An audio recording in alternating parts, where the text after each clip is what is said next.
On this podcast, you'll find interviews with high-performing, successful individuals in life sciences. On a weekly basis, we cover their proven methods, principles, strategies, and mindsets to implement new technologies that scale to meet the needs of people in our world.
Welcome to Life Science Success Podcast. For those of you who don't know me, my name is Don Davis.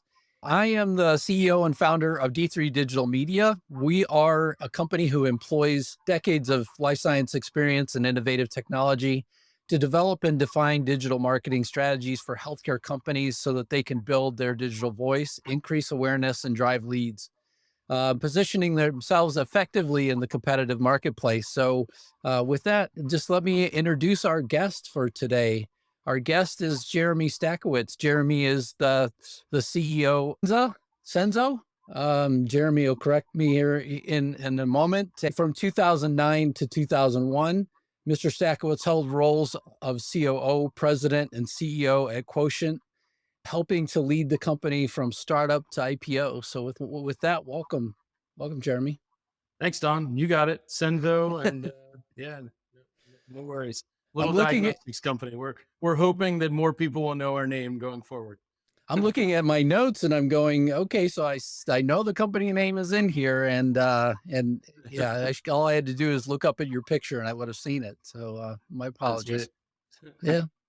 I like the little device that Senzo has too. I mean, it's nice to see to see things. And so, yeah, I mean, maybe just get us started off with a little bit about you, and tell listeners a little bit about yourself, and then we'll come back to Senzo in a moment. Sure. Sounds good. Yep. Born and raised in Pittsburgh, Pennsylvania. Ended up getting an undergraduate biochemistry degree. Always loved science and business, even before I really understood what either of those meant, especially business. And always sort of imagined or hoped that I could work at something doing both of those. But I don't think I really knew what that even meant. I got my job coming out of college was as a healthcare consultant. And I don't think that I knew that there was a job called consulting until my senior year of college. So, but it was very nice to see that indeed a career marrying business and technology and science can exist. So, yeah, I've been in healthcare for 25 years since then. Started on the consulting side, moved over to industry in pharmaceuticals for a couple of years. Got an MBA in healthcare management, and went to Johnson & Johnson, again, started pharma biotech, did a bit of licensing acquisition at the corporate level and operating company level, business development, and then got to be involved in a really cool startup within J&J that married kind of device diagnostics, therapeutics, and ran that for a little while and handed that off to one of the therapeutic operating companies, and then ended up in diagnostics at Ortho Clinical Diagnostics. And again, did some licensing for new medical content. So just looking at areas and places and markers where, perhaps therapeutics have actually outstripped diagnostics, which there are a lot of examples of that almost was unheard of. It was the problem was the other way for a long time, but we're certainly have areas now where the outcomes of disease are actually limited by diagnostics, not by therapeutics. But so looked at new medical content at J&J, and then moved over and ran their transfusion medicine business within immunohematology. So I was in diagnostics, and I've stayed in diagnostics since then for 15 years. Moved over to a company called Quotient, Senzo Biosciences in Edinburgh, Scotland.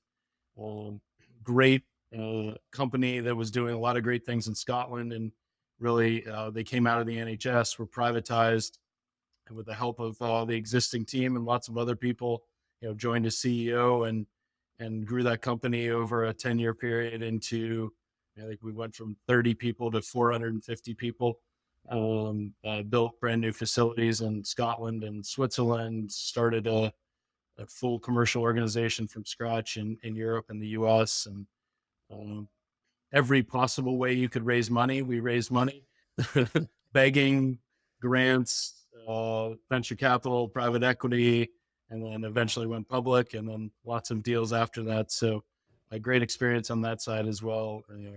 But fully entrenched in diagnostics at that point. And about 2 years ago, middle of pandemic, it had been 12 years at Quotient. It was just time for something else. I had always had a real interest and passion in point of care diagnostics. I'd never worked in point of care in my couple of experiences. And so came across Senzo, and Senzo is a brilliant little company founded by 3 PhDs, some great technology, great team, and they were looking for a CEO, and I was looking for something just like that. So that was 2 years ago, almost, and so happy to talk more about Senzo and technology. But I've kind of morphed from science business, sometimes on the deal side, sometimes on the commercial side, and moved from pharma biotech to diagnostics, and here we are. Senzo is based in London. I am based in Pennsylvania, the other side of the state from Pittsburgh, so just north of Philadelphia. And also keeping me somewhat busy is I have 4 children. Oh, nice. Yeah, really good. What ages? Well, this is so 17, 15, 5, and 5 months. Wow.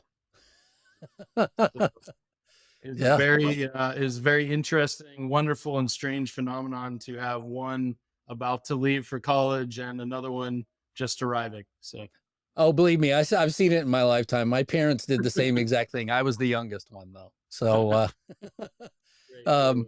yeah, it was really, really strange to grow up with two older sisters that essentially were, I mean, beyond college years whenever, I was still in grade school. So yeah, it was really interesting to watch, watch that dynamic happen whenever I was a kid, and my parents would go to parent teacher conferences and they would oftentimes be accused of my grandparents being my grandparents. So yeah. Yeah. I'm definitely going to have that happen if that's not already happening with the younger ones. Yeah. Yeah. So, I mean, you mentioned that Senzo's a point of care diagnostic. Can you talk a little bit more about, what specifically do you test for, and where are you currently at in the journey with Senzo? Yeah. Um, so fundamentally, we're point of care diagnostics. I think what's unique about us, in addition to some specific technologies, but our focus is non-molecular. So there are a lot of molecular diagnostics looking at the point of care setting, and all types of different technologies of speedier real-time PCR, LAMP, lots of amazing stuff that has already produced some amazing products. Um, but we're doing it via kind of old-fashioned, old school ELISA, but with some new techniques applied. So um, our real focus has been on immunoassay ELISA, but with ultra high sensitivity, and how do you deliver that ultra high sensitivity? And so I think there's probably a lesson in here as well of you know sometimes it takes a lot of good planning, and then sometimes it also takes just a stroke of luck. And so our base technology is being applied to a platform we call the mobile analyzer platform. And that's what a lot of people think of when they think of point of care. So a toaster sized box. Ours is microfluidic immunoassay based. So with a single sample, under 30-minute time to result, you can test for multiple analytes. It can be quantitative, qualitative, lots of different functions. And you would imagine that would be run by a professional user, but rather than the central labs where um, most of the outpatient testing occurs today, you're bringing that to a long-term care facility, a physician's office, a pharmacy, an urgent care, maybe even a triage in an emergency room, um, point of care at bedside within a hospital as well. So um, we're targeting that. As you might imagine, that is a fairly complicated project because you're developing hardware, software, multiple assays, multiplexing, quantitation. And so that's kind of the long arc. That product is still in development. We've shown proof of concept in a number of assays, but it's kind of moving towards regulatory bodies in the next 12 months, I would say. Um, but what that spawned, and perhaps where more of our recent focus has been, is on a technology we call ALF, so amplified lateral flow. And this was literally born of you know, uh, smart scientists who wanted to, be creative and try their hand at something. And basically, in the middle of the pandemic in London, a couple scientists looked around and said, "Wow, some of these lateral flow devices are terrible, performance wise, especially the early ones in the UK." And so, hey, I wonder if we could do better. We have so much knowledge around amplifying ELISAs. That's kind of what a lateral flow is. Why don't we give it a shot? And that was June of 2021. Within 2 months, we had kind of feasibility. We were filing IP in August, and here we are 2 years later. And, we have finished product in packaging that can be tested by third parties. We're working on uh, multiple targets. Our lead product, because of when it was discovered, is COVID. So a lot of that is a way for us to kind of showcase the technology. It's the furthest along, so we can use that to demonstrate the feasibility of the technology. But really, what you get at the end of the day is all the good things you like about lateral flow. Easy to use, home testing as well as professional testing, inexpensive, fast time to result, less than 10 minutes. Um, ease of use, no devices required, all those good things.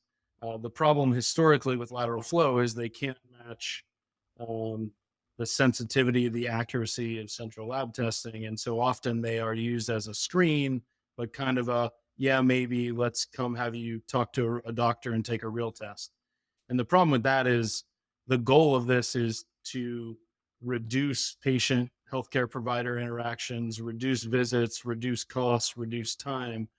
If all you're doing is adding a test on the front end, that's not doing any of that. And so the tests need to be decisive, FDA, UKSA, CE mark approved, and physicians need to buy into them.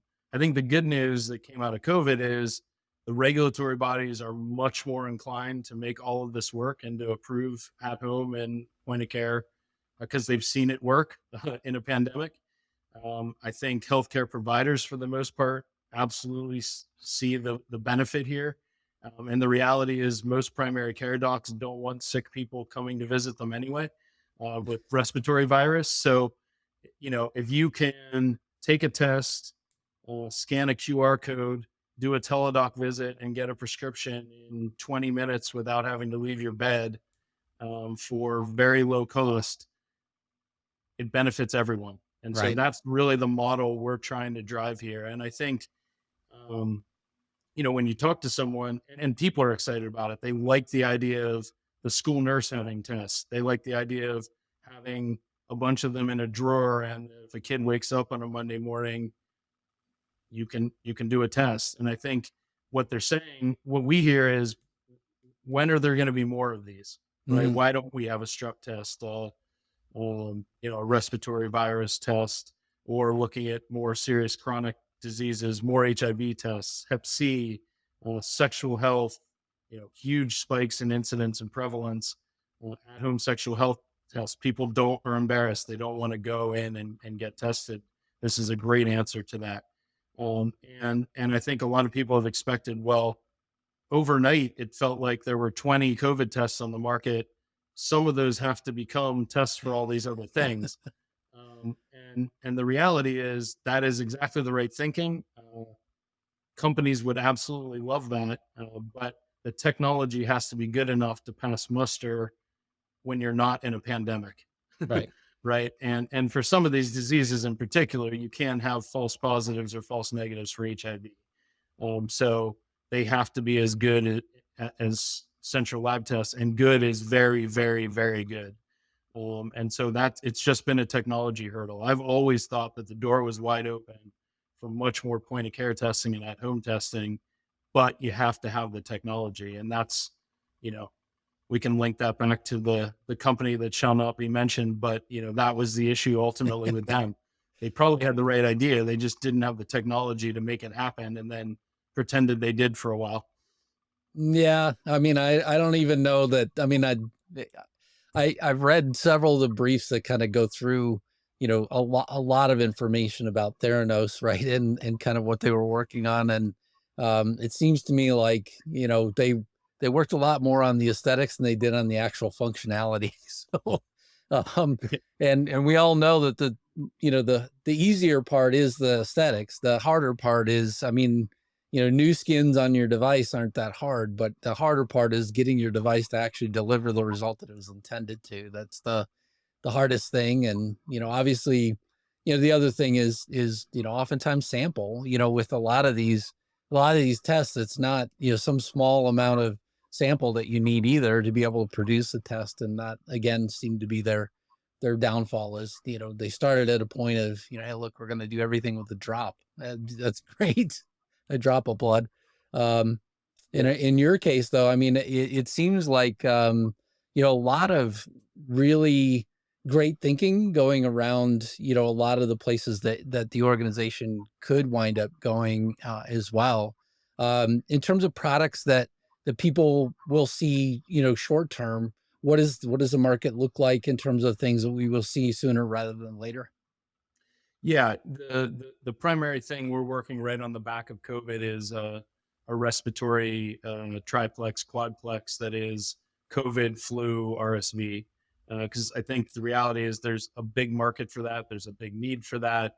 And while COVID incidence is much, much lower than it was, and hopefully will stay that way, there'll be some, and there's varying amounts of flu. And so I think a COVID test is useful, but if you're negative, you're like, I'm still sick. So now what?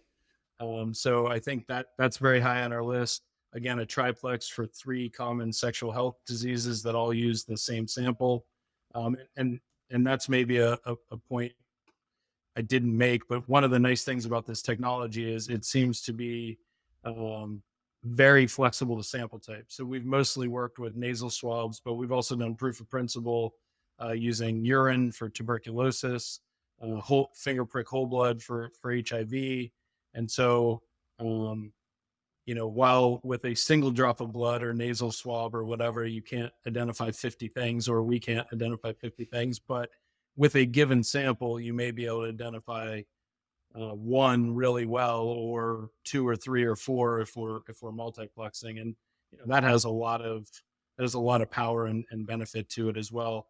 Another one that I think has a lot of utility, particularly with clinicians, is a quick differential test for a viral infection versus a bacterial infection. And so when you do show up at urgent care, right, and everyone goes, yeah, you got a fever, you got an infection, we got to do a culture, we got to do a collection, and in a day I'll tell you whether it's viral or bacterial. And so they have 2 choices: either give you antibiotics, and then in a day you find out it was viral and you just contributed to the antibiotic resistance problem, or there's a doctor doesn't want to do that and doesn't give you anything, and they come back and go, oh yeah, it's bacteria, sorry you had to suffer for an extra day that I didn't give you antibiotics. And so a test that would tell you right away at least which of the 2 it is would make that decision a lot more accurate. So just little things like that are, as I mentioned before, I spent a couple of years looking at new markers, and new markers are really exciting because you're finding ways to find lung cancer earlier, find chronic heart failure without having to do CT scans, things like that. It's really exciting. It's important. Companies that are doing that, it's great. It is a long haul. Mm-hmm. And I would argue, while sometimes the excitement level might not be as much around taking existing markers, in kind of number of people affected, it's probably more profound, and taking cost and time out of the system, but multiply that by however millions of people can use it. And so the markers are good. There's no issue. Generally, we don't look at anything where we go, well, the comparator isn't even good enough. Comparator's fine. The problem is the comparator takes 3 days and costs $200. Right. We'd like to give you a result in 10 minutes for $10.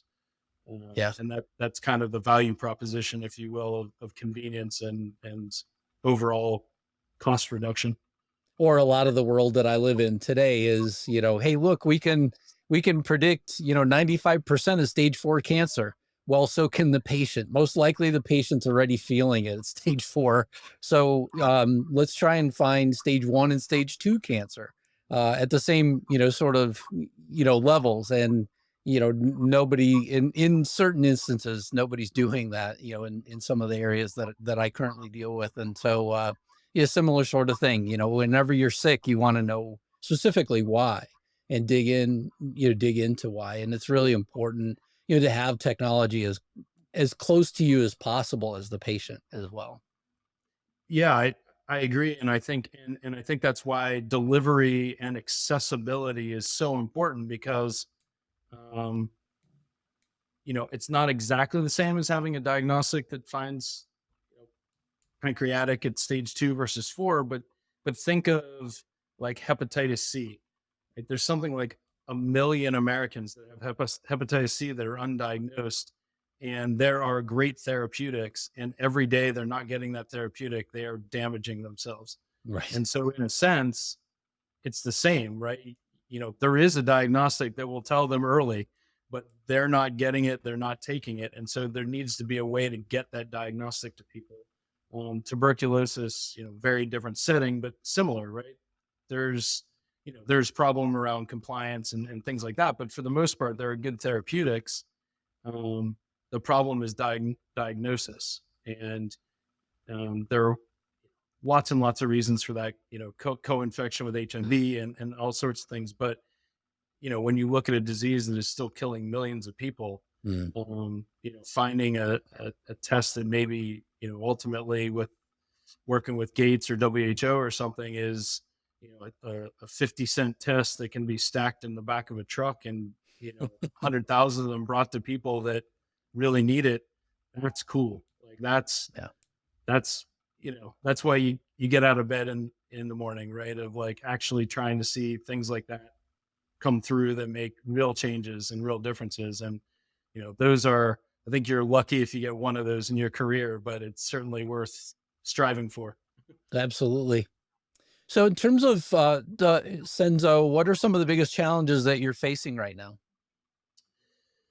Yeah, I mean, I think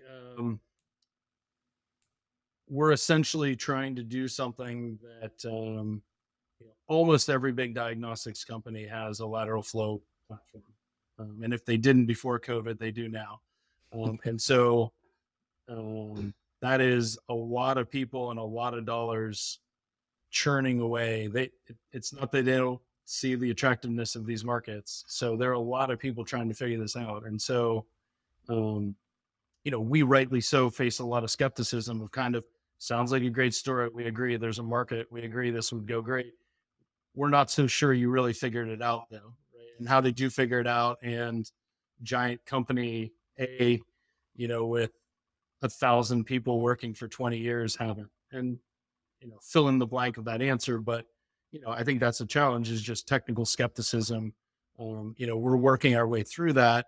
And, in a lot of ways, I enjoy that challenge because that's what we have to do, right? We have to convince people, and whether that's investors or clinicians or regulatory bodies, or ultimately retailers and patients, that's always going to be part of the journey. But yeah, I mean, we have a big skepticism hurdle, but I think when you're inventing something that seems perhaps too good to be true, that's natural to happen.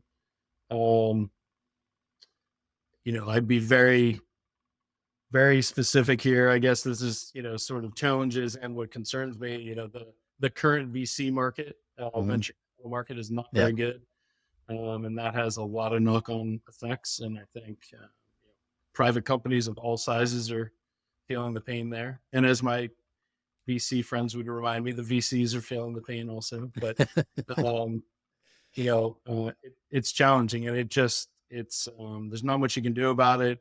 Everyone knows there are peaks and troughs, and, we're in a trough, and the thing that stinks is good companies with good ideas and good people are going to get wiped out here just because they can't access capital. And so we're working hard to not have that happen with Senzo. And fortunately, we have some supportive, good investors, and we'll find our way, but it is challenging. I would imagine it's nice too to have like the international reach as well. I mean, just knowing that you're an international company, that, you have, to me, there's some people that just stay focused on their backyard and what they know, instead of, understanding that we are an entire world, right, that deals with a lot of these same problems, and having people think about how do we get investment or apply for grants or, find funding somewhere to continue things on, just seems to me like a better way to think about the problem at hand as well. Yeah, absolutely. Both in conversations we try to have on both sides of the Atlantic, and then I think, partners or investors being open to, or maybe even savvy about the benefits of having a company like Senzo that has a bit of a footprint, small footprint in the US and small footprint in the UK, but there are definitely some advantages there. Yeah. And I mean, again, I think that this is just my biased opinion, because I primarily delve into the world of, entrepreneurs, especially on the diagnostic and drug development side from a consulting perspective. And essentially my strong belief is that there are more dollars and more focused energy coming from a lot of the smaller companies versus the larger companies who are taking a portfolio and they're saying, look, I've got all these big automation lines and massive amounts of revenue that I have to keep up in terms of the diagnostic pipeline on this side. And then I've got this little tiny device that does point of care that delivers, these smaller amounts of tests. I can't believe that any one of the big guys essentially can focus nearly as much energy, on some of these problems as, some of the smaller companies that are out there, just because of the fact that your livelihood more or less determines the fact that your test has to be successful or the company won't survive. Right. So I believe in that as well. Yeah. I mean, I'm sure you have, and we could do, 3 podcasts just on the advantages and disadvantages of little company, big company. I did 6 years at J&J, so I have some experience there. No, I think you're right. I mean, I will say resources help. So, that's always going to be a tick in their favor of just, sometimes it's just throwing a lot of dollars and people at a problem. But, I think there are other advantages of creativity and people being rewarded for creativity and risk and all those sorts of things that are just harder to replicate in a big company. But no, I think you're right. I think the other thing that ends up happening perhaps is,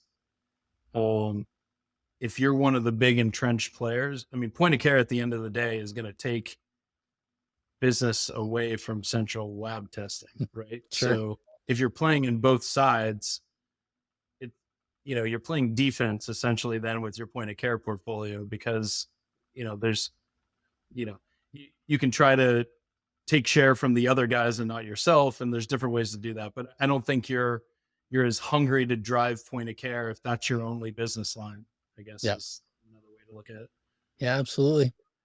So where do you see the biggest opportunities? Yeah, I mean, specifically within diagnostics and point of care, I do think, VC environment aside, I think it has been, it's hard to say there's anything good about a pandemic that had devastating consequences. But the level of diagnostics certainly rose. Point of care diagnostics and at home diagnostics rose. And I think generally it landed with a favorable feeling towards them. And so I think people in general think about diagnostics more than they did before, which was zero, Right. usually. But, it really is, it is the tip of the spear in healthcare. I mean, it is for the most part, whether it's IVD diagnostics, imaging, X-ray, whatever you think about it, it is, for anything at all complicated, is the first thing you have to go through before anything else happens in the health system. And it's pretty important, and it's important to get it right. And I think it's important to make it better, especially how accessible it is. So I think, as I said, I think the FDA has come around more to that, but I just think people see it as it, and it's part of a broader movement, right? Of people want to have more control over their health, knowledge about their health, effect over their health, access to their health. And I think this fits into all of that. So I think the opportunity is,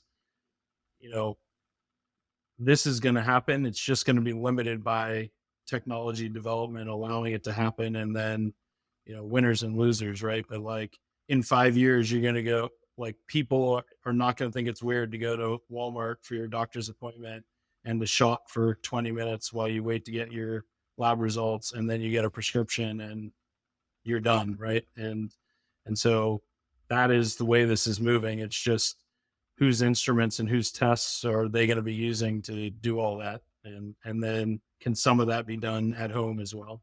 Right. In terms of the leadership advice that you've gotten in your lifetime, what is some of the best leadership advice that you've ever obtained? Yeah, I'm stealing this one from a quote, and I actually pulled it off my wall because I had it up behind me, but just so I can read it. But I've always thought it was pretty profound. But it's from a famous person, so it wasn't given to me directly. But it's a Colin Powell quote, and it's leadership is solving problems. The day soldiers stop bringing you their problems is the day you stop leading them. And this is the part that always resonated with me. They've either lost confidence that you can help or concluded that you don't care. Either case is a failure of leadership. And that, just resonates with me. We've all found those situations where you're like, I've lost the group, and yep, this is probably why, because they know that, they know someone else is calling the shots, so I can't really help them, or they told me 3 times and I didn't listen, and this is what I get. And so it's always been a good reminder of what to strive to do. And then also sometimes it helps you piece together when something goes wrong, I think. Yeah, absolutely. Yeah, listening is so key, and as well as reacting, right? I mean, it's kind of both, and so many people, play this placation game where they try and, sort of, put off the decisions that should be made in the organization instead of, actually executing on them. And I think that quote, really deals with a lot of that as well. Right. And that's, in that sense, it's probably very military oriented in that, you're biased towards action. And like, if you didn't do something, it's because, you can't or you won't. And so I'm not going to try anymore.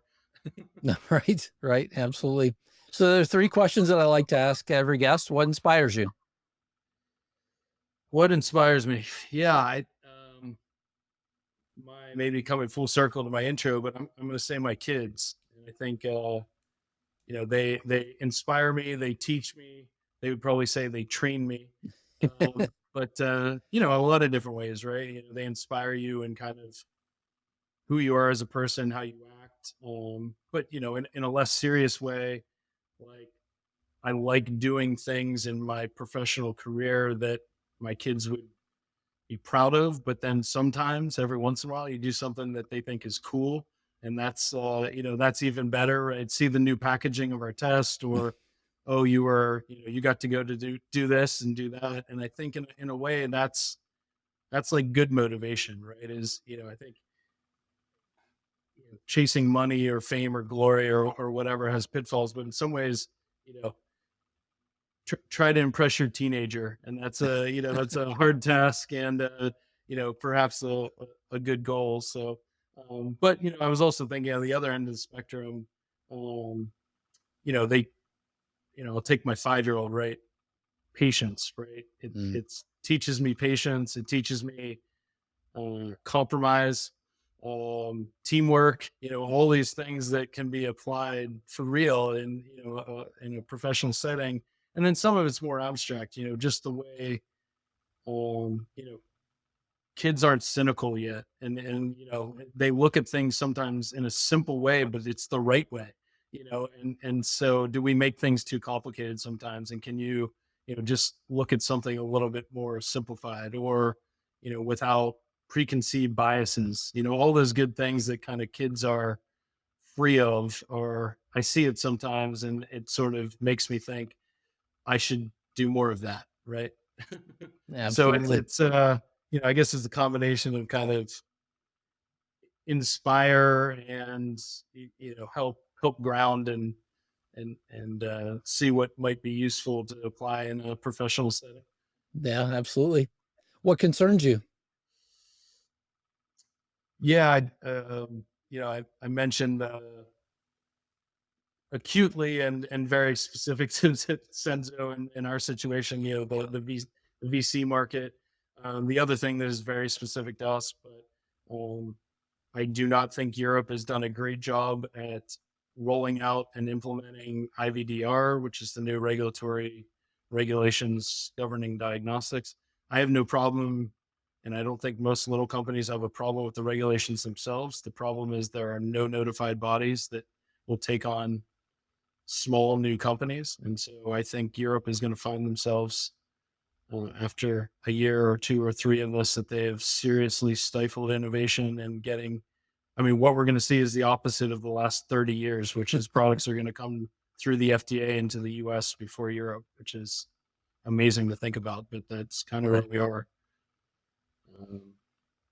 Yeah. I think those two are very specific to our situation, but I'm sure other people, other small companies in diagnostics can relate to both of those. Yeah, for sure. Well, thanks for sharing those two. And then last question, what excites you? Yeah, I think, and maybe this goes back to my spark when I was a kid of the science and business, but I still love, seeing an idea through all the way to like a tangible outcome. And whether that's an idea that goes through R&D and is approved, and then at Quotient we conceived of products that ended up being used in 8,000 labs across the world that had just had our trade dress on them. And you could say, man, our company's product is everywhere. And there's something that feels really good about that. And I think, as you hear about a cool new idea, or you see one of your ideas that was an idea 2 years ago working its way through the process, that still excites me. And to think that it might be on the market and, change lives and bend how healthcare is applied.